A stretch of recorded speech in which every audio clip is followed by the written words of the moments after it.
Hello, welcome back to my mini blog. আজকে যাচ্ছি নৈহাটির বড় মার কাছে। আমার বাড়ি নৈহাটির এত কাছে হওয়ার সত্ত্বেও নতুন মন্দির হওয়ার এত বছরের মধ্যে আমি যেতে পারিনি। তো আজকে যাচ্ছি, যাওয়ার সুযোগ হচ্ছে, মা ডেকেছেন বলেই হয়তো যাচ্ছি।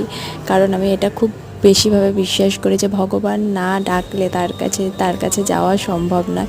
তো মা আজ ডেকেছে, তাই মায়ের কাছে এসেছি। আমরা বিকেলবেলা গিয়েছিলাম, তো ভেতরে ঢুকে প্রথমে পুজো দিয়ে নিয়েছি, তারপরে আবার আরতির লাইনে দাঁড়িয়ে পড়েছি আরতি দেখার জন্য। আরতির লাইনটা খুবই অল্পই ছিল, আর পুজো দেওয়ার সময় কোনো লাইন পাইনি, তো খুবই ভালো হয়েছে। ভেতরে ঢুকে পুজো দিয়ে আরতি দেখতে আবার ঢুকে পড়েছি।